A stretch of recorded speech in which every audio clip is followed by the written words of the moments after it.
մեծ հաշվով այդ շարժումը կանգնեց, որովհետև Արցախը ընկավ։ Վերջը չմոռանանք, որ Սերժ Սարգսյանի կառավարման տարիներին ավելի քան 300,000 արտագաղթ է եղել Հայաստանին։ Հիմնական ռազմական բալանսի խախտումը տեղի ունեցավ 11 թվականից հետո։ Նույն Ռուսաստանը սկսեց ավելի շատ զենք վաճառել Ադրբեջանին 11 թվականից։ Որովհետև Ադրբեջանը հարուստ էր, ավելի շատ փող ուներ։ Այդ օրերին այն գործիքները, որոնց օգտագործում էին որպես հակառուսական քարոզիչներ, 18 թվականի հիմնական հերոսներն էին, հետո եկան իշխանության։ Հələ դեմքերը նայեք այսօրվա իշխանության, ովքեր են եղել նախկինների հաճախորդները։ Ռուսներին ամենաշատ հարցերը սուր։ Երևի ինձանից շատ ոչ մեկ չի տվել։ Բայց ունեք այդ հարցը տվել եք։ Շատ։ Եվ ինչ պատասխան եք ստացել։ Նայեք, հարցեր կան, որոնց պատասխանը ինքդ գիտես ու իմաստ չունի տալ։ Ինքը ասում է Արցախը Ադրբեջանինն է։ Ինքը ռուսը ինչ պետք է անի այդտեղ։ Ղարաբաղցին փախստականները կնայեն ձեր աչքերին, պարոն Թևանյան, ու կասեն, որ իրենք 2020 թվականի պատերազմից հետո մեծամասամբ Արցախ են վերադարձել, որտեղ հավատացել են ռուս խաղաղապահներին։ Այո, եւ նրանք դավաճանվել են Հայաստանի իշխանության կողմից։ Այդ երակոմ հայտարարությունը, որով խաղաղապահներ եւ այլ ֆունկցիաներ պատրել է Նիկոլ Փաշինյանը, իր անձնական շահերից ելնելով։ Ես ունեմ շատ նորմալ հարաբերություններ Հայաստան դաշինքի հետ, բայց Մայր Հայաստանը առանձին կառույց է։ Եվ ընտրություններին գնալու եք առանձին։ Եվ ընտրություններին գնալու ենք առանձին։ 21 թվականից հետո մենք արդեն ունենք լրիվ ուրիշ Նիկոլ Փաշինյան, որը արդեն գիտակցված տարավ Արցախը կործանման, գիտակցված փչացրեց հայ-ռուսական հարաբերությունները, գիտակցված հիմա Հայաստանը տանում է թուրքական ազդեցության տակ, այս արդեն պետական դավաճանություն է։ Ադրբեջանը փաստորեն հայ ժողովրդի մասին շատ ավելի լավ կարծիք է, քան Նիկոլ Փաշինյանը, հիմա տեսնենք ով է ճիշտ։ Էրդողանն է որպես բարի քերը խաղացող, հիմա տեսեք Թուրքիան ու Ադրբեջանը դերերը բաշխել են, բարի եւ չար ոստիկան։ Նիկոլ Փաշինյանը չի վերարտադրվի։ 1. Երկրորդը ոչ մի ուժ 50%-ից ավել չի հավաքի։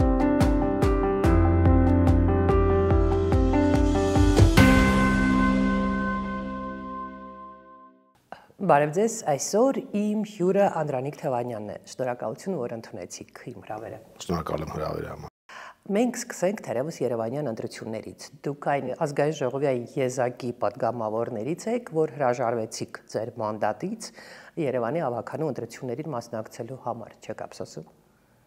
Ճիշտ ասած, հակառակը դա ճիշտ որոշում է, որովհետև դրանով դու ցույց ես տալիս քաղաքացուն, որ զուտ աթոռակռվի խնդիր չես լուծում եւ դրանով դու ցույց ես տալիս, որ գնում ես ինչ-որ առնիվ նաեւ վաբանք։ Այսինքն այն դեպքը չի, որ մասնակցենք ընտրություններին, տեսնենք ինչ արդյունք կլինի, եթե լավ չստացվի, կգնանք ելի մեր պատգամավորական Բայց այդ դեբատները, այսպես կոչված, հիմա որ նայում եք ազգային ժողովում այնինչ տեղի է ունենում, չեք մտածում, որ այ եթե ես լինեի, ավելի լավ էր այնտեղ լինեի, ինչ որ մի բան ասեի կամ ինչ որ մի բան անեի։ Չէ, ճիշտ ասած 21 թվականից հետո, հունիսի 20-ից հետո կարելի է ասել ինչ որ առումով խորհրդարանը ոչ լեգիտիմ էր։ Այսինքն ընտրությունից անմիջապես հետո ոչ լեգիտիմ էր այն առումով, որ այն մարդիկ, ովքեր ընդդիմությանն էին ձայն տվել, այսօրվա ընդդիմությանը, չէին տվել նրա համար, որ այդ ուժը դառնա ընդդիմություն, եւ պետության տեսակետից նրանք, ովքեր որ ձայն էին տվել քաղաքացիական պայմանագրին, դա հակապետական էր, հակատրամաբանական էր, հակաքաղաքական ու քաղաքագիտական էր։ Մանդատը չվերցնեին բոլորով։ Չէ, ես ընդհանուր հոգեբանական ավելի շատ գնահատական եմ տալիս, որ այդ խորհրդարանը արդեն ֆունկցիայից դուրս էր եկել, այսինքն ընդդիմությունը պետք է ընդդիմություն չլիներ, պետք է իշխանությունը վերցներ, իշխանությունը պետք է իշխանություն չլիներ։ Ինքը պետք է հեռացվեր քաղաքական ասպարեզից եւ այդ առումով այս խորհրդարանը ինքը մի քիչ թոփալ է այդ առումով եւ թոփալ համակարգից դուրս գալը հաստատ տխրության պատճառ չէր լինելու, այլ ճիշտ հակառակը եւ բացի այդ նաեւ մենք խնդիր ունենք նոր շարժում ձևավորելու, Մայր Հայաստան շարժումը եւ բնական էր, որ եթե դու ուզում ես նոր բան ձևավորել, պետք է դուրս գաս այն համակարգից, որ ներկայացնում էր եւ Երևանի ընտրությունները ուղղակի այդ առիթներ նաև որպեսզի մենք ընտրողների հետ հարաբերվենք ուղիղ ձևով։ Գոհ եք Երևանի 2023 թվականի ընտրությունների արդյունքներից։ Արդյունքներից չես կարող գոհ լինել, որովհետև ԿՊ-ն մնացել էր, բայց մյուս կողմից է գոհ ենք, որ մենք ընդամենը 2 ամսվա ընթացքում կարողացանք որոշակի ներկայություն ապահովել Երևանում եւ եթե այդ առուծախը չլներ, այսպես կոչված անասնագողությունը չլներ, Երևանում ԿՊ-ն պարտվել է եւ հենց Երևանյան ընտրությունները ցույց տվեցին, որ ընտրությունների միջոցով հնարավոր է փոփոխություն ապահովել եւ այդ զարգացումը մենք տարանք հասցրեցինք մինչեւ Գյումրի։ Բայց Երևանյան ընտրությունները դեռ չէին ընկալվում որպես քաղաքական ընտրություններ։ Ճիշտ, տեսեք, մենք փորձեցինք մաքսիմալ քաղաքականացնել եւ կարելի ասել միակ ուժն էր Մայր Հայաստանը, որ քաղաքականացնում էր, նույնիսկ աշխարհաքաղաքականացնում էր եւ հիշեք այդ իրավիճակը, երբ որ մենք մասնակցում էինք ընտրություններին, Ղարաբաղը բլոկադայի մեջ էր եւ մենք ասում էինք, որ իշխանափոխությունը հնարավորություն կտա իրավիճակը փրկել Արցախում եւ մենք միակ ուժն էինք, որը ընդհանրապես կարելի ասել Երևանյան օրակարգով չի մասնակցել, այսինքն մենք ունենք իհարկե ծրագրեր Երևանի հետ կապված, բայց մեր հիմնական խոսույթը Արցախին ու անվտանգությանն էր վերաբերում։ Ցավոք սրտի ես մի բան էլ ասեմ, ընդդիմադիր դաշտի որոշակի հատված շատ ակտիվ բոյկոտի քարոզ էր տանում, որովհետև իրենք համարում էին, որ եթե իրենք չեն մասնակցում, ուրեմն պետք է բոյկոտ լինի եւ նաեւ միգուցե հանրապետական կուսակցության մասին է խոսքը, հանրապետական կուսակցությունը ակտիվ բոյկոտ էր անում եւ նրանց հետ ասոցացվող մարդիկ էին ակտիվ բոյկոտի քարոզ տանում, ընդ որում ես ասեմ, որ դրանից առաջ որոշակի հանդիպումներ են տեղի ունեցել իմ կողմից, նաեւ ասվում էր, որ իրենք ասում են դե ԿՊ-ն 50+ հավաքելու է, չարժե մասնակցել եւ այլն։ Մենք կգանք այդ անդիմադիր այս պայքարին, մի հարցը եւս 2023 թվականին դուք սեպտեմբերին, երբ Արցախում հայաթափում էր եւ էթնիկ զտման արդյունքում բոլոր հայերը դուրս եկան Արցախից, այդ օրերին դուք նաեւ փողոցային ակտիվ շարժում էիք իրականացնում եւ շատ արագ այդ շարժումը ձախողվեց, այդ պայքարը ձախողվեց, ինչու, երբ որ Արցախը հայաթափվում է, մարդիկ Հայաստանում ամբողջությամբ բոլորով դուրս չեկան հրապարակ։ Տեսեք, սրա հետ տարբեր բամբասանքներ են տարածվում այդ process-ների հետ կապված, ես ուղղակի ժամանակագրությունը կարող եմ ձեզ ներկայացնել, երբ որ ընտրությունները ավարտվեցին, իսկ մենք Արցախի օրակարգով էինք այդ ընտրությանը մասնակցում, մեկ օր անցած արդեն Արցախում սկսվեց այդ process-ը եւ ոչ մի քաղաքական ուժ, սա ես ուզում եմ ուղիղ հայտարարել, որ ոչ մի քաղաքական ուժ հրապարակում հավաքված մարդկանց չմոտեցավ, այդ օրը առավոտյան արդեն process-ները սկսվել էին եւ նաեւ մեծ հավաք էր նախաձեռնել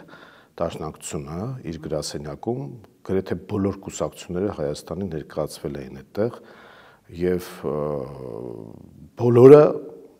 միաբերան ասում են, որ դե չգիտենք ինչ անել եւ այլն, անկեղծ։ Այսինքն բնական չէր, որ պետք էր դուրս գալ փողոցային։ Բնական էր, ես էլ էի հրավիրվել այդ հանդիպմանը եւ ես երբ որ տեսա, որ որևէ նախաձեռնություն որևէ ուժի կողմից նաեւ Հայաստան Դաշինքի կողմից։ Ոչ մեկի կողմից։ Ոչ մեկի կողմից։ Խոսել հենց Հայաստան Դաշինքի հետ ինչ։ Չես հասցնի այդ պահին դու խոսել։ Չէ, հետո դե բոլորը արդեն ներգրավված էին, ինչ որ մասով աջակցում էին, առնչվում էին, հիշում եք, կոմիտե ստեղծեց եւ այլն, այդ ամեն ինչը այսպես մուտիլովկաների դաշտի մեջ է նաեւ մտել, բայց ես ասեմ, հենց այդ հանդիպումից Դաշնակցության գրասենյակում տեղի ունեցած, որտեղ մի քանի տասնյակ կուսակցության ներկայացուցիչներ կան եւ բոլորը միահամուռ եկան այն որոշման, որ իրենք անելիք չունեն այդ պահին, ոչ մի որոշում չէր կայացվել, չէր էլ կարող կայացել, անկեղծ ասած, երբ որ մի քանի տասնյակ կուսակցություն է հավաքվում, այդտեղ հաստատ որոշում չեն կարող կայացնել։ Ինձ մոտ տպավորություն էր, որ նաև ձախողվեց այն ժամանակ, շատ արագ ձախողվեց այդ պայքարը, նաև այն պատճառով, որ Արցախում տեղի ունեցավ այդ դժոխային պայթյունը եւ մարդիկ այդ ողբերգությանը առնչվելով։ Ես որոշ դետալներ բացեմ ձեր թույլտվությամբ, տեսեք, Դաշնակցության գրասենյակից դուրս գալուց անմիջապես հետո ես լայվի ռեժիմը միացրեցի եւ ասացի, սիրելի ժողովուրդ, ես գնամ հրապարակ։ Ընդ որում ինձ տեղեկություններ էին հասնում, որ կոնկրետ իմ անունն էլ է հնչում, որ պահանջում են ցուցարարները, որպեսզի ես գամ միանամ եւ այնտեղ քաոտիկ վիճակ էր եւ երբ որ մենք քննարկում էինք Դաշնակցության գրասենյակում, այդ պահին մեզ հետևում էին նաեւ ինչ է կատարվում, մենք տեսանք, որ արդեն բախումներ կան ոստիկանների միջեւ, նաեւ սադրիչներ էին ներգրավել եւ այլն, եւ մարդիկ նաեւ օբյեկտիվ վրթոված են, հիմնականում ղարաբաղցիներ էին, այն առումով, որ իրենց հարազատների համար էին անհանգստացած, եւ երբ որ ես գնացի հրապարակ, միայնակ այսպես ասած, դուրս եկան, նույնիսկ մեր Մայր Հայաստանի թիմակիցները լայվով իմացան, որ մենք հրապարակում ենք որտեղ լինելու, որովհետև ես այդ պահին պետք է որոշում կայացնեի միանալ ցուցարարներին։ Դրանից հետո սկսվեց արդեն այդ process-ը եւ ասեմ մարդիկ պահանջում էին, որ այսպես абսուրդ բան էին պահանջում ինձանից, անկեղծ ասած, բայց նաև մարդկային ու բնական հասկանալի բան էին պահանջում, իրենց հարազատները շրջափակման մեջ էին մնացել եւ ասում էին հակարի կամուրջը բացեք, ասենք ինձանից պահանջում էին, որ ես բացեմ հակարի կամուրջը, ես էլ ասում եմ, որ դա իշխանության խնդիրն է, եթե մենք ուզում ենք բան փոխվի, պետք է իշխանությունը փոխենք եւ հայտարարվեց, որ մենք սկսում ենք այդ ճնշումը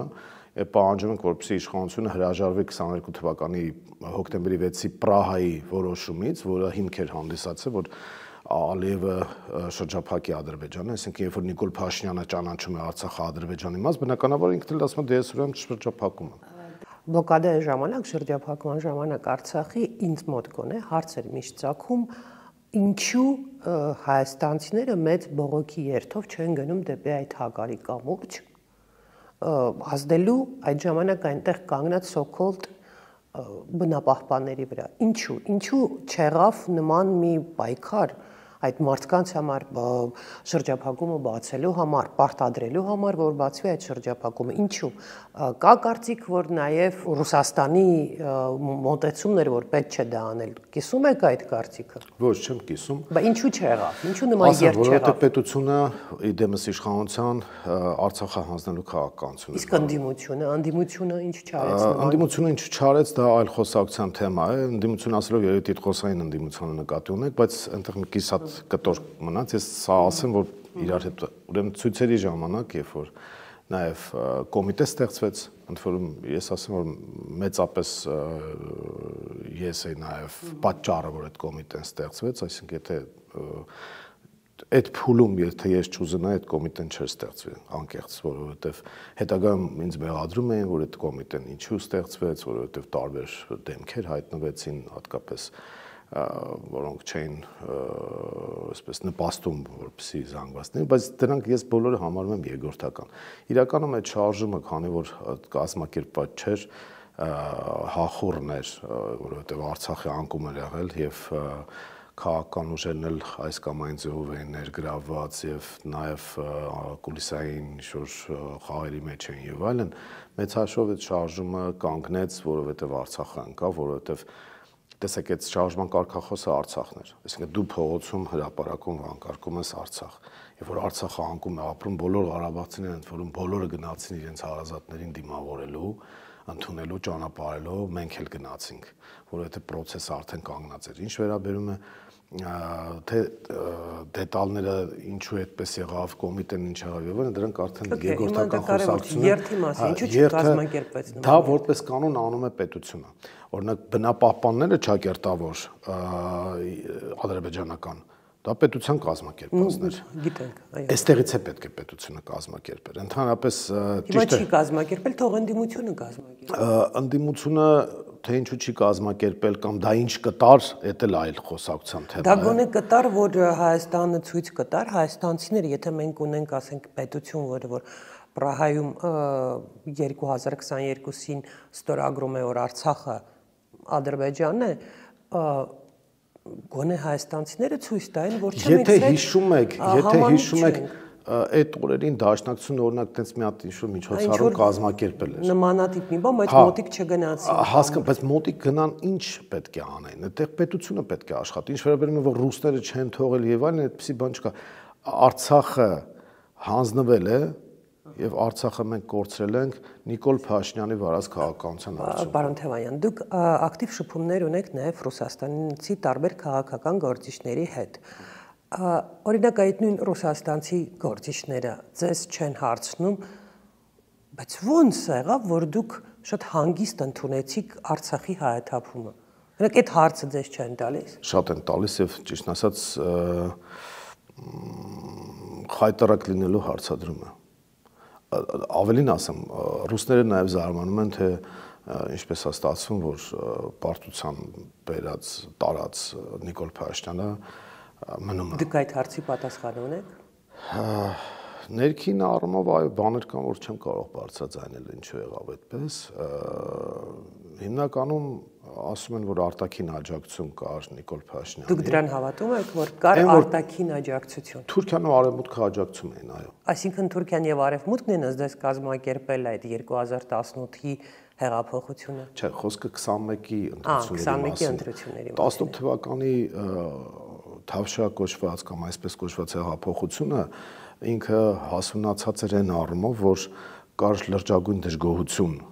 անարդարության եւ այլն տեսքով, ի վերջո չմոռանանք, որ Սերժ Սարգսյանի կառավարման տարիներին ավելի քան 300,000 արտագաղթ է եղել Հայաստանից։ Դուք 2009-ին հիմնել եք այդ 7 օր կայքեջը եւ շատ կոշտ քննադատում եք իշխանություններին։ Ես Սերժ Սարգսյանի իշխանության թիվ 1, չեմ ասում թիվ 1-երից, թիվ 1 քննադատն եմ եղել գաղափարական առումով եւ արտաքին եւ ներքին քաղաքականության։ Երբ հասկացաք, որ այն իրավիճակը, որը Հայաստանում է, կարող է բերել լուրջ քրիտիկական ճգնաժամի կամ նույնիսկ աղետի, որ թվականներ։ 2007 թվական։ 2007 երբ որ խորհրդարանական ընտրություններում հանրապետականը մոնոպոլիա վերցրեց եւ առաջին հարվածը օրենսդրական նախաձեռնության առումով եղավ փոքր ու միջին բիզնեսին, բարձրացված հարկի վերացման տեսքով մենք 2007-ից ֆիքսեցինք այդ process-ը, որ սա տանելու է տնտեսական կոլապսի, տնտեսական կոլապսն էլ իր հերթին բերելու է քաղաքական կոլապսի եւ 2007 թվականից արդեն նախանշվում էր այդ խնդրը եւ 2008-ի նախագահականը առաջին ծիծեռնակը եղավ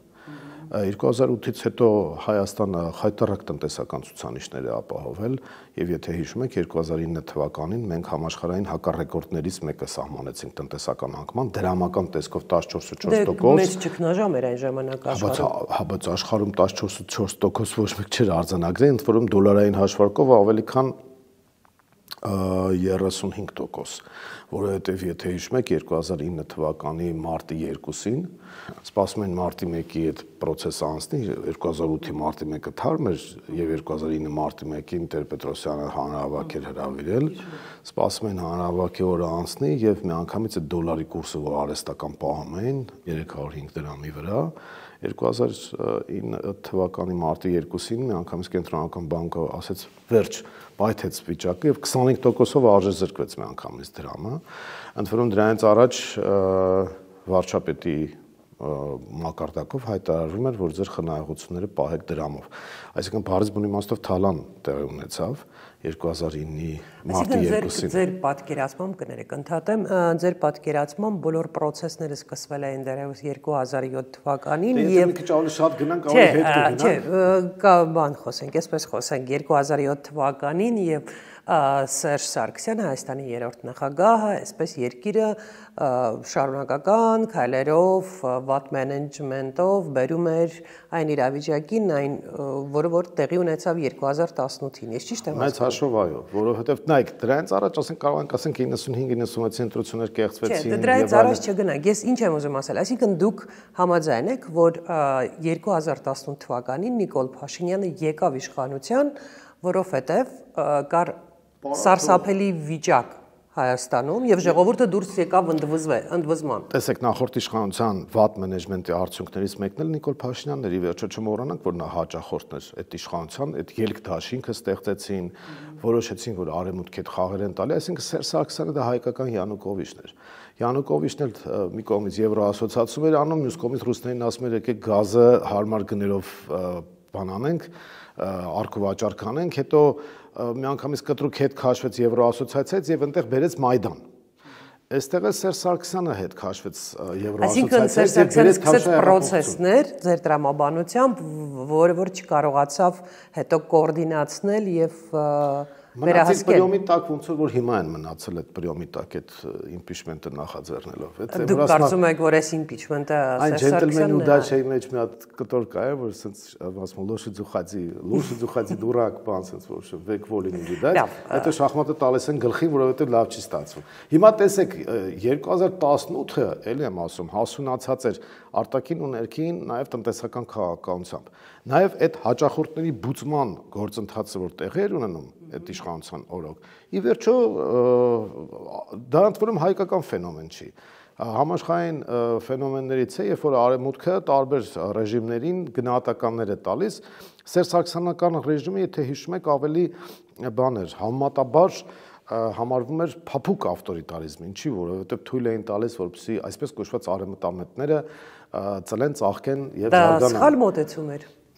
Սխալ մոտեցում էր այն առումով, որ երբ որ դու սկսում ես քո ընդհանուր պետական ռազմավարական գծից շեղվել եւ նաև արձանագրենք, որ հայ-ռուսական հարաբերությունների փչացումը նոր չի, էլի 2000 Ես հակափաստարկ ունեմ, պարոն Թևանյան, տեսեք։ Եկեք նայենք ինչա տեղի ունենում Վրաստանում, հա, օրինակ։ Այս իշխանություններին մեղադրում են պրոռուսական լինելու մեջ, ռուսամետ լինելու մեջ, որ իբր թե պատվեր են կատարում Կրեմլից եւ այլ, բայց մյուս կողմից մենք տեսնում ենք, որ այդ քաղաքական պայքարը կա, բայց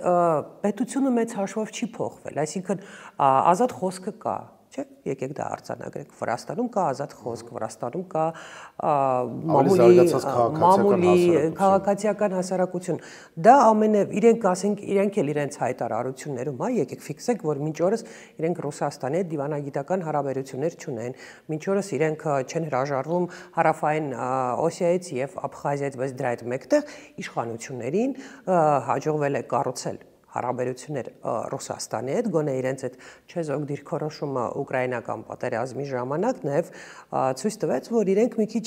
ավելի հեռուն են նայում եւ Ռուսաստանի հետ հարաբերությունները կառուցելու գործում ելնում են պետության շահերից, գոնե կողքից ասենք նման վերլուծություն կա, նույնիսկ արևմտյան վերլուծաբանները սա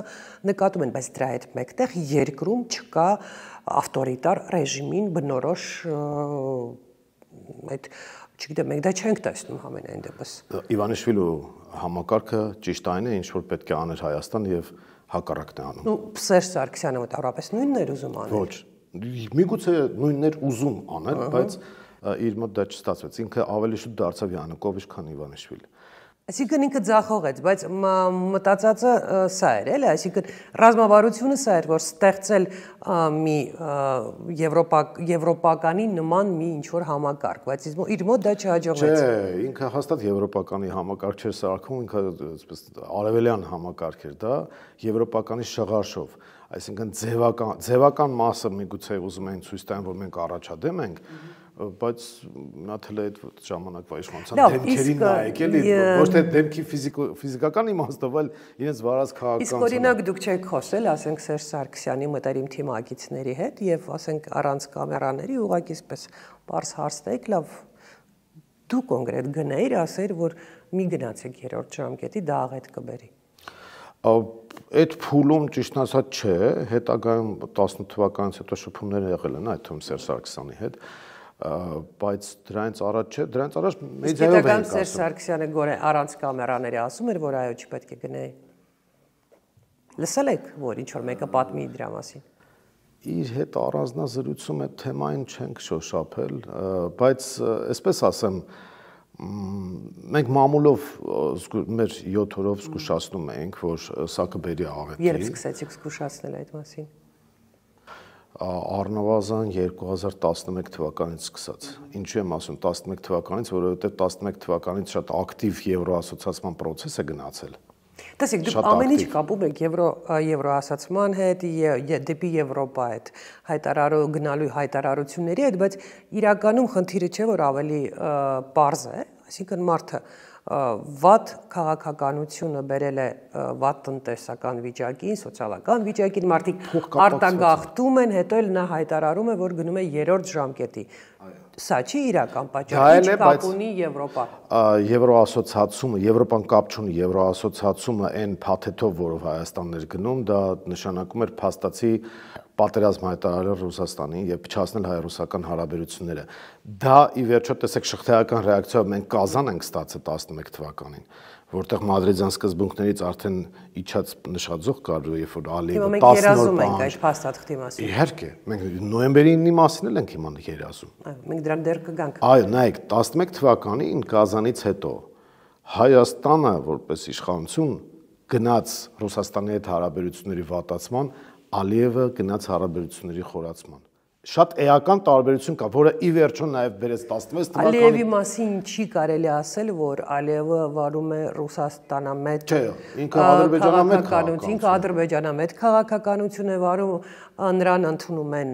եւ նրան մտերիմ դաշնակից են համարում եւ եվրոպացիները, եւ Միացյալ Նահանգները, եւ Ռուսաստանը, եւ արևելյան երկրները, եւ հատկապես թուրքական երկրները։ Տեսեք, հիմնական ռազմական բալանսի խախտումը տեղի ունեցավ 11 թվականից հետո։ Նույն Ռուսաստանը սկսեց ավելի շատ զենք վաճառել Ադրբեջանին 11 թվականից։ Որովհետև Ադրբեջանը հարուստ էր, ավելի շատ փող ուներ։ Իսկ դրանից առաջ հարուստ չէր, 2010-ին հարուստ չէր, 2009-ին։ Այսինքն դուք ուզում եք ասեք, որ լավ հարաբերությունները Հայաստանի հետ պահում էին Մոսկվային, որ նա զենք վաճառի Ադրբեջանին։ Այո։ Այսինքն 2006 թվականին չուներ Ադրբեջանը փող։ Չէ, ուներ, բայց այդ 10 թվականին չուներ։ Ուներ, բայց կոպիտ ասած շատ դեպքերում ես ավելի պարզունակ ներկայացնեմ։ Ռուսները կարող է զենքը ծախեն, բայց զենք օգտագործելու դաբրուն չտային։ 11 թվականից հետո Հայաստանը քարոզչական դաշտում առնվազն իշխանությունների կողմից շատ տոտալ հակառուսական քարոզություն է իրականացնել եւ այդ օրերին այն գործիքները, որոնց օգտագործում էին որպես հակառուսական քարոզիչներ, 18 թվականի հիմնական հերոսներն էին, հետո եկան իշխանության։ Հələ հիմա դեմքերը նայեք այսօրվա իշխանության, ովքեր են եղել նախկինների հաճախորդները հիմնականում կամ այն մարդիկ, որոնց թողել են, որ ծլարձակեն։ Այսինքն այդ օրերի այն արևմտամետները, որոնց թողել էին, որ իրանց զարգանային, այսպես կոչված արևմտամետ, բայց իրականում թուրքամետ էին, որովհետև այս տարածաշրջանում օպերատորը Թուրքիան է։ Պարոն Թևանյան, մենք գալիս ենք ամենակարևոր հարցին, ինձ համար կարևոր հարցին, որ ուզում եմ ձեզ տալ։ Տեսեք, դուք ակնհայտ միակողմանի ռուսամետ քաղաքական գործիչ եք։ Այն եզակի գործիչներից եք, որ նույնիսկ գնացել եք Դոնեցկ, չէ՞։ Ճիշտ եմ ասում, Դոնբաս, Լուգանսկ եք գնացել պատերազմի տարիներին։ Դա ռուսամետ պատերազմի ժամանակ։ Դա Հայաստանի Հանրապետության շահերից է բխում։ Հայաստանի Հանրապետության։ Այո, Ռուսաստանի հետ հարաբերությունների փչացման այդ ֆոնին Հայաստանը պետք է իր հարաբերությունները կարգավորի Ռուսաստանի հետ, որովհետև անվտանգային հարցում մենք այլ ընտրանք չունենք։ Չունենք ուղղակի։ Մենք անվտանգային հարցում կարելի է ընդունել, որ չունենք, եթե նայում ենք Ռուսաստանի քարտեզը, բայց դուք նաև չպետք է սա, ասենք, զուտ մասնագիտական առումով, սա զուտ նրանք, ովքեր այդ քարտեզը կարող են նայել, ուսումնասիրել, չգիտեմ, քիչ ավելի խոր մտածել, հասկանում են, որ անվտանգային առումով գոնե այսօր, եթե չգիտեմ, ինչ կլինի 10 տարի հետո, կա ընտրություն Թուրքիայի եւ Ռուսաստանի միջեւ միայն, բայց կա նաև հասարակություն, կա Հայաստանի Հանրապետության կան քաղաքացիներ, ովքեր շատ հարցեր ունեն Ռուսաստանին եւ այդ հարցերը խիստ տրամաբանական են, խոսքը մասնավորապես եւ ռուս խաղաղապահների մասին է օրինակ, հա, ինչպես պատահեց, որ Արցախում ունենք 2000 ռուս խաղաղապահներ եւ մի քանի օրում Ադրբեջանին հաջողվեց շատ հանգիստ ամբողջ հայ բնակչությունը դուրս անել Արցախից։ Ռուսներին ամենաշատ հարցերը սուր։ Երևի ինձանից շատ ոչ մեկ չի տվել։ Բայց ունեք այդ հարցը տվել եք։ Շատ։ Եվ ինչ պատասխան եք ստացել։ Նայ, պատասխանը հարցեր կան, որոնց պատասխանը ինքդ գիտես ու իմաստ չունի տալը։ Բայց հարցեր կան, որոնք պետք է 10 եւ 10 շշուկով այն առումով, որ հանրային, այսպես շոու չսարքես դրանից։ Այսինքն այն սուր հարցադրումները, որ մենք մասնավորապես ես իմ շփումների ժամանակ պետական քաղաքական շրջանակներին տալիս եմ նաև փորձագիտական Ռուսաստանի, այդ հարցադրումները այս իշխանությունը նույնիսկ չի տալիս, բայց տարբերությունը որն է, երբ որ դու հարցը տալիս ես ոչ թե թշնամանալու կանխավարկածով, այլ հարցը տալիս ես որպես բարեկամի, հարցը մունաթով ես տալիս որպես բարեկամի, հարցը փորձում ես նաև հասկանալ իրենց տեսակետից, հասկացնում ես, որ դու ավելի ազնիվ չի լինի, ասենք բնակչությանը, մի տարի հետո լինելու են խորհրդարանական ընտրություններ, չէ՞։ Ավելի ազնիվ չի լինի, եթե ռուսամետ քաղաքական գործիչները, ձևակերպումը եկեք հանենք։ Չէ, օքեյ, դուք սերտ կապեր ունեք, սերտ Ռուսաստանի հետ սերտ կապեր ունեցող քաղաքական գործիչները դիմեն ժողովրդին ու ասեն, այո, մենք գիտենք, որ Ռուսաստանը մեզ էլ դուր չի գալիս Ռուսաստանի, ասենք, պահվածքը Ռուսաստանի քայլերը մեզ դուր չեն գալիս, այսինչ հարցերով, մենք շատ հարցեր ունենք Ռուսաստանի հետ եւ մենք այդ հարցերը բարձրացնում ենք, բայց եկեք հասկանանք նաեւ, եթե մենք այս սրա հետ մեկտեղ հարցեր ենք տալիս Ռուսաստանին եւ չստանալով այդ պատասխանները հրաժարվում ենք Ռուսաստանից որպես ռազմավարական մեր անվտանգային գործընկեր, բա ինչա մեզ մնում։ Թուրքիան։ Գուցե պետք է ժողովրդի հետ ավելի ազնիվ խոսել, ոչ թե ասել, որ Ռուսաստանը ոչ մի մեղք չունի, որ Ռուսաստան բան չասացի։ Ну, մտավորապես ընդդիմությունը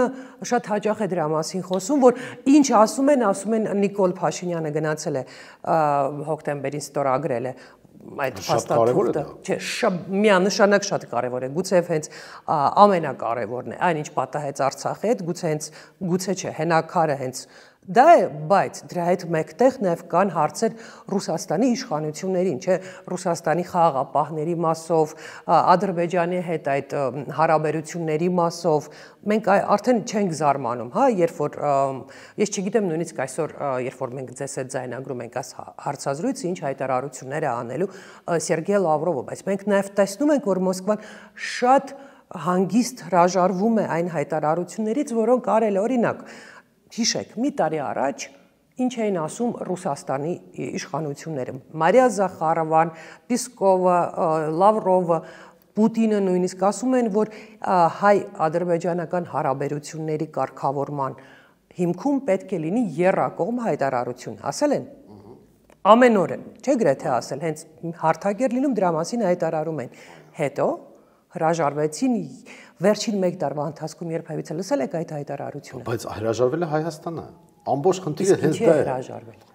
Հայաստանը հրաժարվել է, որովհետև Նիկոլ Փաշինյանը իր անձնական անվտանգության խնդրի բավարարումը տեսնում է Թուրքիայում։ Բայց մեզ դրա մասին չի ասում Ռուսաստանը։ Ռուսաստանի իշխանությունները, տեսեք, մի կողմից շատ դուք երբևիցե լսել եք, որ Ռուսաստանը կոշտ արձագանքի Հայաստանի իշխանությունների քայլերին, ասենք,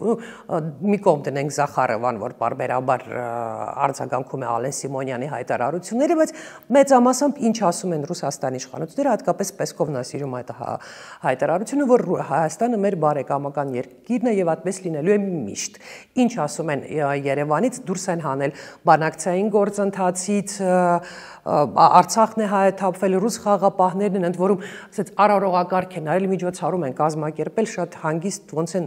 ռուս խաղաղապահները դուրս գալիս Արցախից։ Սրանք հարցեր են, հասկանում եք, որ բնակչության հետ, եթե մենք նաև խոսում ենք էլեկտորալ գործընթացների մասին, բնակչության հետ պետք է նաև սրա մասին խոսել։ Նայեք, մենք առաջին հերթին ինքներս պետք է մեր խնդիրները լուծենք։ Օրինակ տարածված տեսակետ կա, բա որ եթե Ռուսաստանը մեր բարեկամն է, ինչի Նիկոլենց չի փեռացնում։ Դա մի ամտություն է։ Չէ, բայց այդպիսի տեսակետ կա, ես էլ ասում եմ, այդպիսի բան չի կարող լինել։ Մենք պետք է հեռացնենք։ Ինչ վերաբերում է Ռուսաստանի գործողություններին, առաջին հերթին մենք մեր իշխանությունից պետք է հարցեր պահանջենք, պատասխաններ։ Բայց դա չի խանգարում, չէ՞, ռուսներին են հարցեր տալ։ Ռուսներին հարցերը բնականաբար տրվում են եւ տրվելու են, բայց ել եմ ասում, ոչ թե տշնամանալու նպատակով, որ մենք հեսա Էրդողանի գիրքը կրծներից դրած գնալու ենք մտնենք թուրքական վիլայետ դառնանք, այլ բարեկամական նպատակով եւ ռուսներից պետք չի պահանջել այն, ինչ որ առաջին հերթին ինքդ քեզանից պետք է պահանջես։ Ինչ վերաբերում է խաղաղապահների գործունեություն եւ այլն, ել եմ ասում, դուք մի թերագնահատեք այն դերակատարումը, որ ունեցել է Հայաստանի իշխանությունը։ Ինքը ասում է Արցախը Ադրբեջանինն է։ Ինքը ռուսը ինչ պետք է անի այդտեղ։ Պետք է ասի չէ ես Ղարաբաղցին փախստականները կնայեն ձեր աչքերին, պարոն Թևանյան, ու կասեն, որ իրենք 2020 թվականի պատերազմից հետո մեծամասամբ Արցախ են վերադարձել, որտեղ հավատացել են ռուս խաղաղապահներին։ Այո, եւ նրանք դավաճանվել են Հայաստանի իշխանության կողմից։ Սա փաստ է։ Երկրորդը, դուք մի մտածեք, որ Ռուսաստանը այդպես ինքը այսպես ճտիկով այդ հարցերը կարող է լուծել։ Որպեսզի Ռուսաստանի քաղաքականությունը պատկերացնեք, նայեք Ուկրաինային։ Այդ ուկրաինական պատերազմն է, չէ՞ սխալ քաղաքականության հետևանք։ Այսինքն, այնպես չի, որ Ռուսաստանը կարող է միշտ ճիշտ լինել եւ միշտ ամենակարողը։ Իսկ դուք կիսում եք այն կարծիքը, տարածված կարծիքը, որ հնչեցնում են վերլուծաբանները, որ երբ ռուս-ուկրաինական բանակցությունները ակտիվ փուլ մտնեն եւ այսինքն դադարի պատերազմը, Ռուսաստանը կակտիվանա Հարավային Կովկասում։ Եթե Ռուսաստանը ունի ամբիցիաներ, ինքը պետք է մի քանի խաղատախտակի վրա խաղա։ Եթե չի կարողանում խաղալ, ուրեմն ունի ամբիցիաներ, բայց այս պայն հնարավորությունները դեռ չեն ներում, համենայն դեպս այնտեղ է խնդիր կա, բայց Հայաստանի Հանրապետությունը այլընտրանք չունի, մենք այդ այլընտրանքը, որ Նիկոլ Փաշինյանը առաջարկում է, դա թուրքական այլընտրանքն է, որը մեր համար կործանարար է։ Հիմա մենք ինչ պետք է անենք, դուք խոսում եք երրակողմ համաձայնությունից։ Մենք պետք է ցավոք սրտի ես արձանագրում եմ դա, որ նոյեմբերի 9-ի փաստաթուղթը իհարկե մեղմ ասացի ձալական փաստաթուղթ չէր, որ հատկապես պատերազմ, բայց պատերազմի արդյունքների հետ պետք էր հաշվի նստել եւ քաղաքական վերնախավի նաեւ մեծագույն սխալներ, լայն իմաստով վերնախավի, որ բոլորը սկսեցին հայհոյել նոյեմբերի 9-ը, մինչդեռ պետք է հայհոյեն նոյեմբերի 9-ը բերածին, այսինքն Նիկոլ Փաշինյանին, եւ ասեին, որ մենք հիմա ստիպված պետք է նոյեմբերի 9-ից կարճենք, որպեսզի կարողանանք հայկական պահել Արցախը, բայց քաղաքական վերնախավը, այդ թվում ընդդիմությունը, բոլորը, այսպես ասած, սկսեցին հայհոյել դա, նաեւ անուղղակիորեն հայհոյելով Ռուսաստանի միջնորդությունը, եւ մենք այսօրվա վիճակում հասանք։ Այստեղ մեղադրանքը ուղիղ նաեւ քաղաքական վերնախավի պետք է լինի։ Այսինքն դուք ասում եք, որ հիմա եթե իշխանությունը փոխվի Հայաստանում, պետք է նոր իշխանությունը վերցնի այդ երրակողմ հայտարարությունը եւ կոպիտ ասած ռուսներին թասիբի գցի, որ ստորագրել եք, տեղեկանել։ Կոպիտ այո, ուրիշ ինչ փաստաթուղթ կա։ Եթե նոյեմբերի 9-ի համաձայնագիրը երրակողմ եւ դրան հաջորդած մյուս երրակողմ պայմանավորվածությունները մենք գցում ենք մի կողմ, դա նշանակում է թուրքական պայմանավորվածության պետք է գանք։ Ուրիշ պայմանավորվածություն չկա։ Տեսեք ինչ տեղի ունեցավ։ Պրահայում ըստ էության համարյա պատռեցին նոյեմբերի 9-ի համաձայնագիրը։ Ճիշտ է, Նիկոլ Փաշինյանը այսպես կտրուկ փոփոխություն արեց գնաց Էրդողանի տակ։ Նայեք, շատ կարևոր է, որպեսզի մեր ժողովուրդը հասկանա։ Այդ երրակողմ հայտարարությունը, որով խաղապահներ եւ այլ ֆունկցիաներ պատռել է Նիկոլ Փաշինյանը, իր անձնական շահերից ելնելը, որովհետև իր իշխանությունը ինքը հասկանում է ռուսական անվտանգության տիրույթում անհնար է շարունակվի, իսկ այստեղ հնարավոր է թուրքականում։ Այն ժամանակվա Բայդենի իշխանության վարչակազմը ինքը անկեղծ հավատացել է, որ Մակրոնն ու Շոլցը ինչ որ կամ եթե հավատացել է անկեղծ, ուրեմն կները կապուշը։ Եկան կարևոր հարցի։ Բայց ինքը ապուշ է, Այդուամենայնիվ դուք համարում եք, որ գործող իշխանությունները դավաճան են, այլ ոչ թե ոչ խելոք գործիչներ։ Նայեք, մենք պետք է դինամիկայի մեջ նայենք։ 18 թվականը այո, պահանջարկը կար, ես հիմա մեծ պատասխան եմ տալ։ Պահանջարկը կար իշխանության փոփոխության եւ երրորդ ժամկետի գնալու դեմ էր ժողովուրդը, եւ ընդ որում Նիկոլ Փաշինյանն էլ է հիմա ուզում երրորդ ժամկետի գնալ, դա պետք է մերժվի։ Եվ դա մերժվելու է։ Երրորդ ժամկետի գնալը տրիգերի ֆունկցիա կատարեց, որ իշխանությունը փոխվի։ Հետո արդեն արտաքին խաղացողները մտան խաղի մեջ կամ ընթացքում մտան, կապ չունի։ Այսինքն, երբ որ դու ստեղծում ես պարարտ հող, դա ծնվում է։ Օրինակ Վրաստանում էլ այդ պարարտ հողը կար, փոփոխությունը եղավ Շևարդնաձեի փտած վարչակազմին, փոխարինեց Սաակաշվիլյանը, բայց հետո ժողովուրդը շատ արագ ուշքի եկավ պարտությունից հետո Օսիա Աբխազիա եւ այլն, եւ Իվանիշվիլի ծնվեց, որը փոփոխություն իրականացրեց, ցավոք սրտի դեռ Հայաստանում այդ Իվանիշվիլին չի ծնվել։ Քաղաքական են հիմնական դերակատար։ Բացի Իվանիշվիլից, ինչու օրինակ ձեզ համար տարօրինակ չի, որ պատերազմից 5 տարի անց 2021-ի ընտրություններից 4 տարի անց Հայաստանում չի ծնվել երրորդ ուժ։ Մենք հենց դրա հայտը ներկայացրել ենք։ Հենց դրա հայտը ներկայացրել։ Բայց դες կապում են այսպես թե այնպես Հայաստան դաշինքի հետ, հա։ Արհեստական է այդ կապը։ Իրականում արհեստական է։ Ես ունեմ շատ նորմալ հարաբերություններ Հայաստան դաշինքի հետ, բայց Մայր Հայաստանը առանձին կառույց է։ Եվ ընտրություններին գնալու եք առանձին։ Եվ ընտրություններին գնալու ենք առանձին։ Դուք որպես երրորդ ուժ եք գնալու։ Մենք որպես նոր ուժ ենք գնալու։ Որպես նոր ուժ։ Իսկ ձեզանից բացի ուրիշ ինչ երրորդ ուժ կա։ Չեմ կարող ասել։ Այդ երրորդ ուժը պայմանականն է հաստատ։ Չէ, նոր տեսեք, Գյումրի ընտրությունները տեխնոլոգիական ցույց տվեցին, որ մի քանի շարասյուն պետք է կազմվի եւ այդ շարասյունները պետք է հաղթանակ տանեն ընտրությունները։ Կներեք, բայց ստիպված եմ ասել, հա, եթե չլիներ այդ պատմությունը Վարդան Ղուկասյանի դոգի հետ կապված, նա կարող էր փոխել այդ կոնֆիգուրացիան Գյումրի ընտրությունների։ Եկեք եթեներով չխոսենք, ես հիմա բայց կիսատ մնաց։ Չէ, բայց դա ակնհայտ է, չէ, ինքը ունի էլեկտորատ, Հա, բայց կիսատ մնաց է մյուս միտքս։ Տեսեք, 18 թվականին մենք ունենք մի Նիկոլ Փաշինյան, որը պոպուլիստ է, որը նաև տարբեր ազդեցությունների տակ է եւ որը մի պահ ավելի ռուսամետ էր, քան հնարավոր բոլոր ձեր ասած ռուսամետները։ Լուսանկարը միկրոավտոբուս։ Չէ, Սիրիա զորախումբ բան եւ այլն ուղարկել, բայց ինքը նաև այսպես պինգ-պոնգային քաղաքականություն էր վարում։ 18 թվականին կար իրեն Տիգրան մեծ պատկերացնող, այսպես ծովից ծով Հայաստան պահանջող Նիկոլ Փաշինյան, որը բայց մյուս կողմից էլ որը, ասենք, բանակցությունների չի կարողանում վարի Ղարաբաղի հետ կապված եւ կատարյալ անգրագիտության մարմնավորումներ, 20 թվական արդեն պատերազմ կար իրեն լրիվ կորցրած Նիկոլ Փաշինյան եւ հետո X-պայից սկսած դեպի պարտության տանող արդեն Նիկոլ Փաշինյան, որ ասում էր ես չկանգնեցրեցի պատերազմը, որ ինձ չասեն դավաճան, այդ անկեղծ ապուշի խոստովանություն, այսինքն իմ համար PR-ն է կարևոր, ոչ թե մարդկային կյանքերը։ 20 թվականից արդեն մենք տեսնում ենք տրանսֆորմացիան, 21 թվականին տեսնում ենք խաբեբա Նիկոլ Փաշինյան, որը խաբում է, որ ինքը կբերի խաղաղություն, Արցախի ինքնորոշման իրավունք եւ այլն, եւ 21 թվականից հետո մենք արդեն ունենք լրիվ ուրիշ Նիկոլ Փաշինյան, որը արդեն գիտակցված տարավ Արցախը կործանման, գիտակցված փչացրեց հայ-ռուսական հարաբերությունները, գիտակցված հիմա Հայաստանը տանում է թուրքական ազդեցության տակ, այս արդեն պետական դավաճանություն է։ Այսինքն ապուշից դեպի դավաճան ինքը sense մի հատ էվոլյուցիա է ապրել։ Հիմա ես մոն չեմ բռնել, որ ասեմ 18-ին էլ արդեն է դրա համար բերված։ Դա սխալ է, որովհետև դա պաստորեն ստացվում է, որ ժողովուրդը սխալ է արել, որ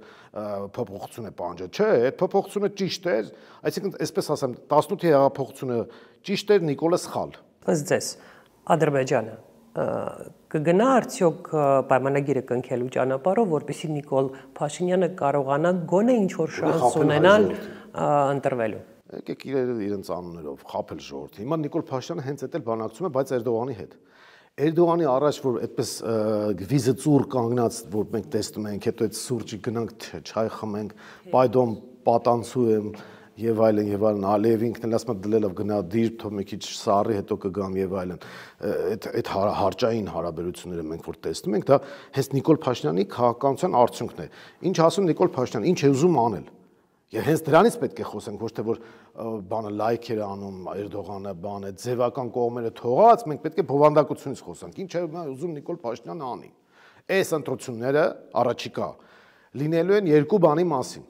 Մենք դա նաև ուսումնասիրություններով գիտենք, նաև մեր շփումներով գիտենք, երկու բանի մասն է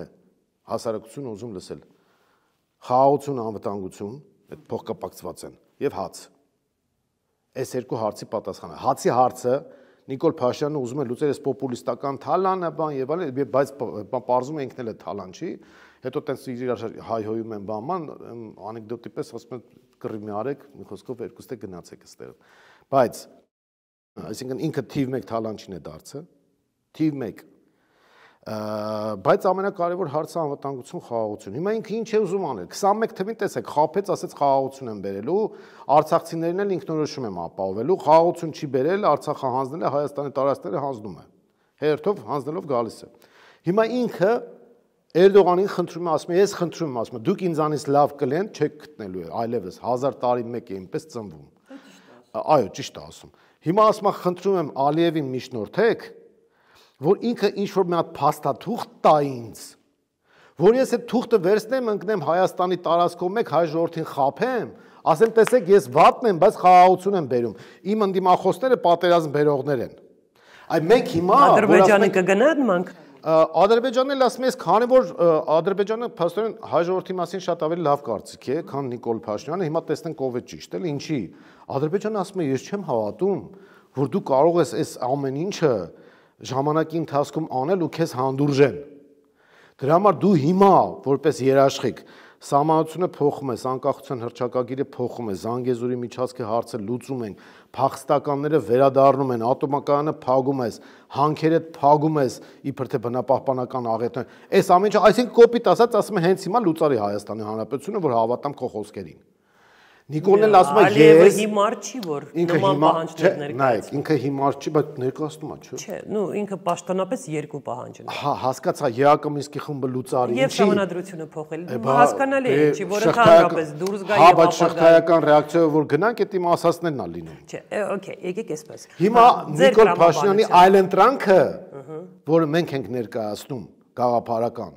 մենք ասում ենք հայ-ադրբեջանական հարաբերությունները պետք է կարգավորվեն, բայց ռուսական միջնորդությամբ եւ անվտանգային երաշխիքներով։ Ռուսաստանը, եթե տեսնում է այստեղի քաղաքականությունը փոխվում է, բնականաբար ինքն էլ է փոխելու իր քաղաքականությունը, որովհետև Ռուսաստանը այն որ ասում եք, այդքան է կոշտ հայտարարություններ չի անում, Աստված չանի, ռուսերեն ասած բոժ упаси, եթե հանգարց Ռուսաստանի իշխանությունը նույնացնի վերջնականապես Հայաստանի իշխանությանն ու հայ ժողովրդին։ Եթե ինքը նույնացրեց, Ռուսաստանից մենք կարող ենք դժգոհել ասել ինքը լավ բարեկամ չի, բայց մենք չենք տեսել Ռուսաստանին որպես սարսափելի թշնամի։ Ընդ որում սա եզակի դեպքն է, երբ որ հարևան երկրները համարյա տարածաշրջանի երբեք պատերազմ չեն ունեցել։ Հայ-ռուսական պատերազմ երբեք չի եղել։ Ռուս-վրացական եղել է, ռուս-պարսկական եղել է, ռուս-թուրքական եղել է մի քանի անգամ, բայց Ռուսաստանը Հայաստանի հետ հայ ժողովրդի պատերազմ չի վարել։ Սա եզակի դեպքերից է, երբ որ մենք մշակութաբանական, փիլիսոփայական առումով նույն տիրույթում ենք գտնվում,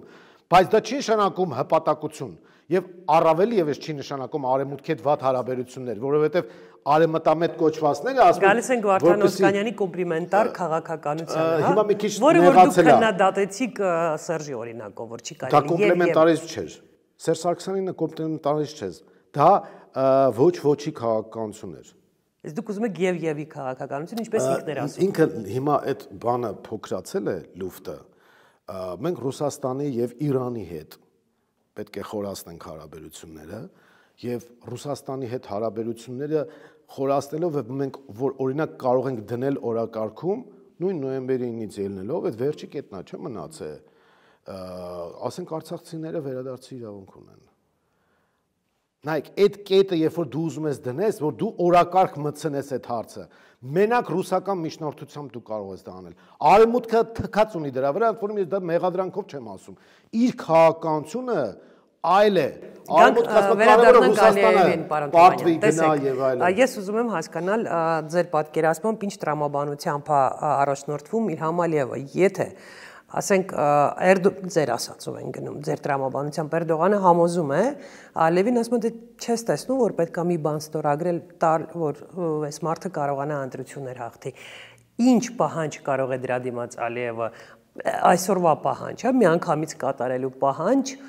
ներկայացնել Փաշինյանին։ Արդյոք օրինակ կարող է պահանջել, որ Հայաստանի իշխանությունները մի խումբ մարդկանց հանձնեն Բաքու դատարանի համար։ Ամեն ինչը կարող է պահանջել։ Կարող է պահանջել նաև այսպես կոչված ադրբեջանցի փախստականների վերադարձ։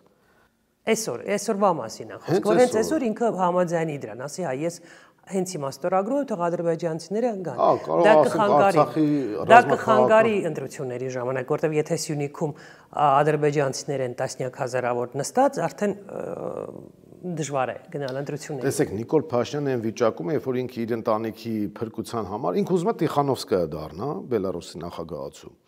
որովհետև վախենում է Սաակաշվիլի դառնալուց։ Մտարանդի նախագահ է ուզում դառնալ։ Չփախնի ուղակի։ Ինքը իր անվտանգության հարցը ուզում է լուծի Էրդողանի միջոցով։ Էրդողանն է որպես բարի քեռի խաղացող, հիմա տեսեք, Թուրքիան ու Ադրբեջանը դերերը բաշխել են, բարի եւ չար ոստիկան։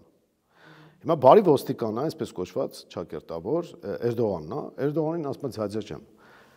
օգնի էլի, մի հատ տեսնենք ինչ են կանում։ Ես ավելի պարզ եմ ներկայացնում, Ալիևն էլ ասում է դե ես չուրկայից ամեն ինչ պետք է ստանամ։ Ինչ ուզեմ պետք է այս բանից ստանամ եւ ասում է երաշխիքները պետք է լինի դա, որովհետեւ մենք ինչ երաշխիք ունենք, որ սա կմնա եւ այլն։ Ես էլ ասում եմ դուք ինձ թուղթը տվեք, ես ժողովրդին խաբելու ձևերը գիտեմ։ Հա, բայց Ալիևը չի հասկանում, որ մաքսիմալիզմով առաջ չի գնա եւ կարող է կորցնել այն, ինչ արդեն ձեռք է բերել։ Դե հաղթողի կամ մի քիչ իրանց տեսակետից իրանք համարում են, որ բալանսը այնպեսին է, որ լավ, ընտրություններին հետո Ալիևը ամենախելացին չի, ամենակարողը։ Ընտրությունը, բայց խելացի մարդկանց կարողանում է աշխատացնել կամ գոնե դիմում է խելացի նախանձով, չար նախանձով, եմ որ ասում են բարի չար նախանձով հետևում եմ Ադրբեջանի նախագահի վարած քաղաքականությանը եւ ինքը շատ հարցերում գնում է նենց ոնց որ եւ նկատենք որ ռուսամետ չի։ Իհարկե ռուսամետ չի, բայց նայեք մեր վիճակը այնպեսին է, որ մենք ստիպված ենք ընկալվել որպես այդպեսին ռուսամետ, որովհետեւ այդ քաղաքականությունը իրականացվել է ոչ մեր կողմից, այսինքն Նիկոլ Փաշինյանը մեզ հասցրել է մի հատ վիճակի, երբ որ մյուս քայլը արդեն անդունդում հայտնվելն է, մահանալն է։ Հիմա մենք ստիպված ձեռքից գցել ենք, ասում ենք մի հատ բժիշկ կա, որ կարող է մի քիչ օգնի, մի հատ ցավազրկո սրսկի, մինչև հետ գանք այս վիճակից։ Հիմա կարգախոսը հետեւյալը պետք է լիներ, հա, մեծ տարերով գրել, որ Ռուսաստանին ունենք լիքը հարցեր, բայց այլ ընտրանք չունենք, ուրեմն փորձենք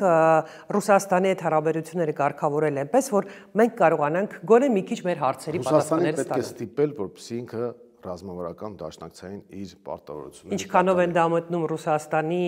ծրագրերի մեջ, մենք չգիտենք։ Չէ, իր ծրագրերի մեջ, նայեք, իր ծրագրերի մեջ կա, չէ, Հայաստանի Հանրապետություն։ Վերջ, Ադրբեջանն էլ կա, Վրաստանն էլ կա։ Չէ, մի րոպե, հա, բայց Թուրքիայի ծրագրերի մեջ չկա Հայաստանի Հանրապետություն, Ադրբեջանի ծրագրերի մեջ չկա Հայաստանի Հանրապետություն։ Հիմա մենք պետք է պատտվենք, կողքերը նայենք։ Արևմուտքի ծրագրերի մեջ կա Հայաստանի Հանրապետություն։ Հա, բայց Մակրոնի ասած մալորոզման ցավոք, հիմա նայեք, բայց կարող է չէ իրավիճակը փոխվել, եթե Իրանը դառնա Իրանը ինչ որ փոփոխություններ լինեն եւ Իրանը դառնա արևմտամետ, ինչպես շախի ժամանակ էր, Հայաստանն էլ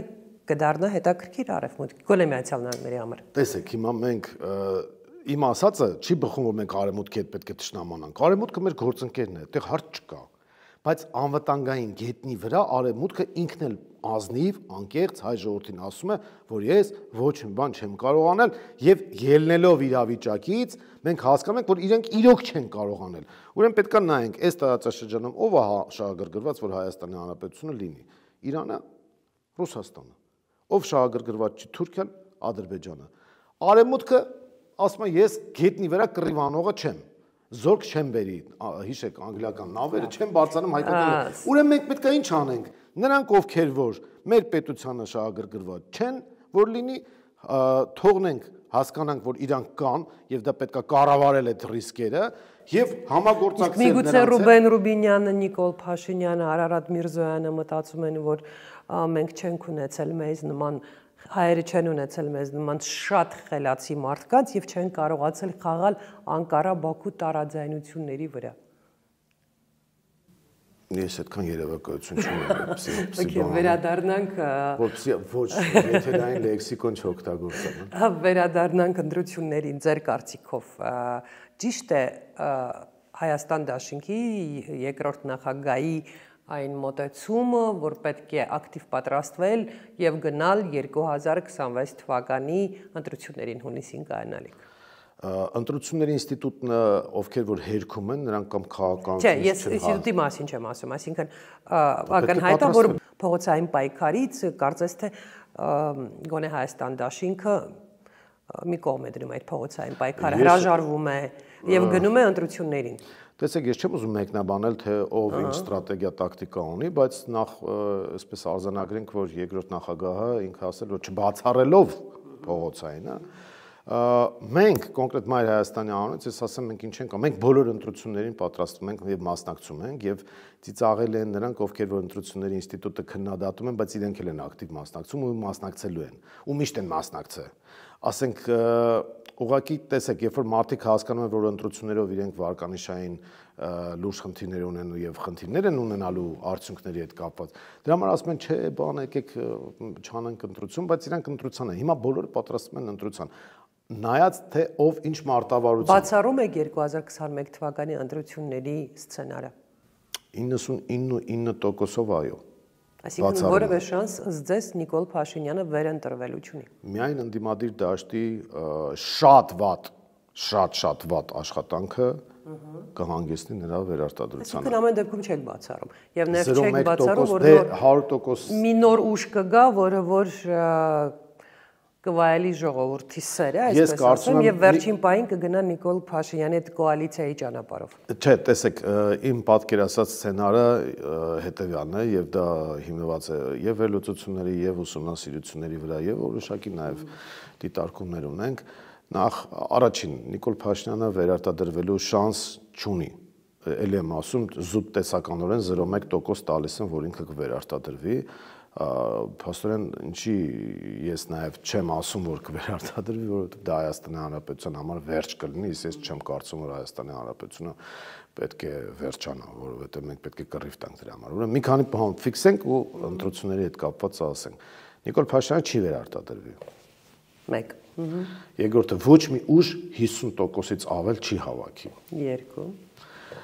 Մի քանի ուժ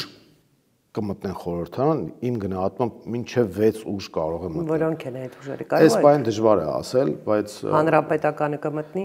Չեմ կարող ասել։ Նայած ինչ կոնֆիգուրացիայով մասնակցեն, բայց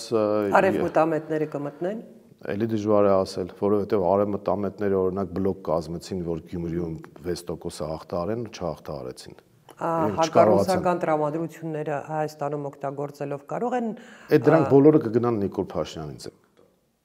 Ինչու՞։ Որովհետև կտեսնեն, որ տվեցին, բայց նաև քիչ, բայց հավաքեց ինչ որ ձայներ։ Երևանում շատ ձայն հավաքեց։ Երևանում հավաքեցին, բայց Երևանում մարդիկ տեսան, որ Արամ Սարգսյանի կուսակցությունը ընդհանրապես կցորդ է եւ Թալանի իրավունքի համար միացավ, խափեց ժողովրդին, ասեց մենք էլ ենք ընդդիմություն, միացան եւ կոալիցիա։ Բաբաջանյանը կուսակցություն։ Չէ, այդ արդեն որ ասում եմ պայթած համարներ են։ Դրանք փչացած համարներ են եւ նոր մարդիկ կգան, օրինակ, չգիտեմ,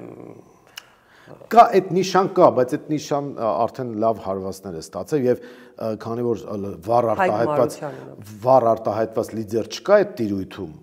այն մարդիկ ովքեր զզվում են արդեն Նիկոլ Փաշինյանից, բայց այդ տիրույթի մարդիկ, այսինքն նրանք ովքեր զզվում են, բայց չեն տեսնում հաղթող այլ ձեր գնահատականի, ինչքան մարդ կա Հայաստանում, բնակչության որ տոկոսն է, որ զզվում է Նիկոլից, բայց նաև ատում է նախկիններին։ Թվերով ասեմ, 90%-ը արդեն ալերգիա ունի Նիկոլ Փաշինյանից։ Իսկ որ տոկոսը ունի նաև ալերգիա նախկիններից եւ ասում է ոչ մի դեպքում չի շատ ավելի քիչ, քան Նիկոլ Փաշինյանից։ Իրավիճակը 21-ի համեմատ փոխվել է։ Նախկինների հակավարկանիշը 21 թվականին ավելի բարձր էր, քան Նիկոլ Փաշինյանի հակավարկանիշը, հիմա տեղերը փոխվել են, բայց նախկինները շարունակում են ունենալ այդ հակավարկանիշը, եւ երբ որ մենք ասում ենք մի քանի ուժեր կլինեն խորհրդարանում, դա այո, այդպես է եւ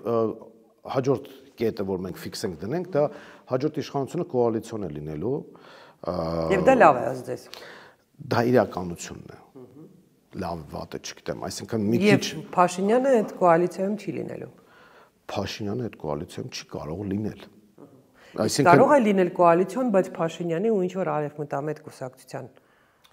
Այդ տոկոս, այսինքն դուք նորից ասում եք, որ Փաշինյանը կվերարտադրվի։ Ես ուզում եմ հասկանալ ինչքանով են անդիմադիր գործիչները,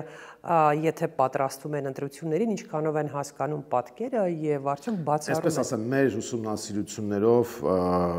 բավական լուրջ սեգմենտ կա այն հատվածում, որտեղ գտնում են, որ հայ-ռուսական հարաբերությունները պետք է վերականգնել եւ պետք է կարողանալ բանակը վերակազմակերպել, տնտեսություն զարգացնել։ Նույն բաներն ասում է Ռոբերտ Քոչարյանը, այսինքն ինչի պետք է ձեզ ընտրեն, ոչ թե Հայաստան որովհետեւ նոր մարդիկ են ուզում։ Հա, նոր մարդիկ։ Այո, սերնդափոխության Դուք կգնաք Հայաստան դաշինքին Ռոբերտ Քոչարյանին քննադատելու ճանապարհով ընտրությունների ժամանակ։ Ոչ մի կաշկանդվածություն չունենք որևէ մեկին քննադատելու, բայց ինքնանպատակ էլ չի։ Մենք, այսպես ասեմ, մեր ծրագրերն ենք առաջարկելու եւ վեր քննադատական, վեր գզվրտոցային տրամաբանության մեջ ենք լինելու եւ Մայր Հայաստանի տեղը հստակ երևում է քաղաքական դաշտում, բնականաբար երկրորդ նախագահը նորից իր մեծ սեգմենտը ունենալու է, մենք այդտեղ տեղ ենք տեսնում նաեւ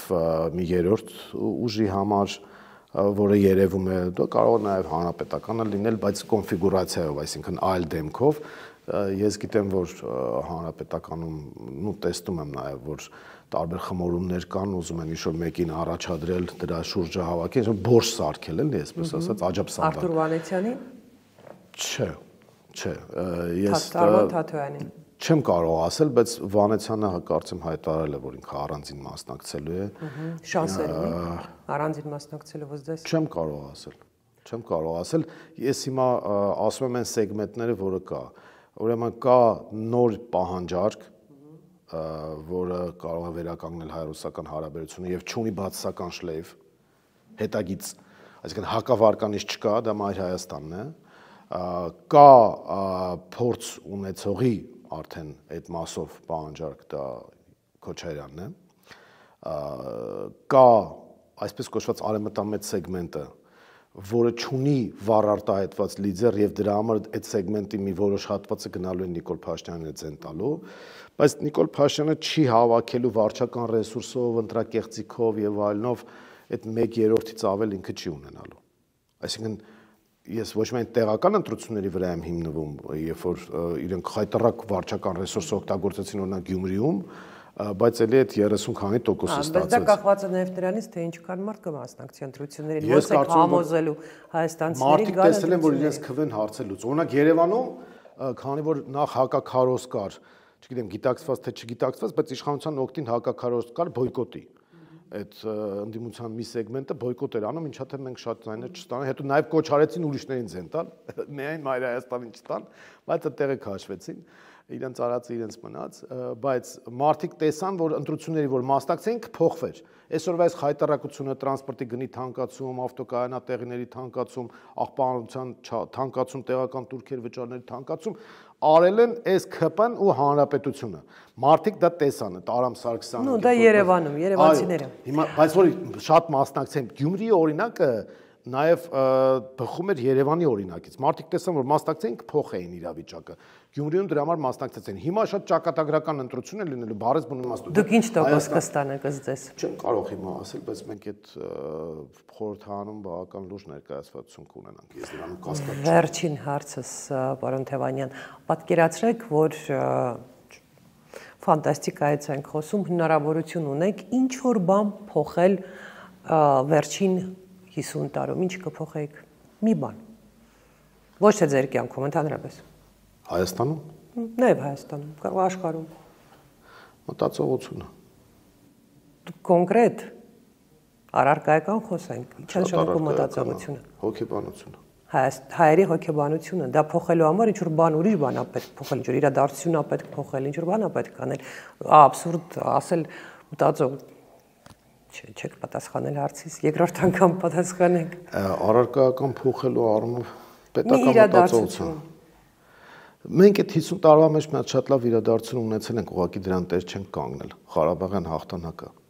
Այդ 50 տարվա մեջ ես եթե վերջին անկախության շրջանակը, որովհետև դուք մի քիչ երկու հարթության բան եք ասում, մենք սովետական միության կազմի մեջ ենք եղել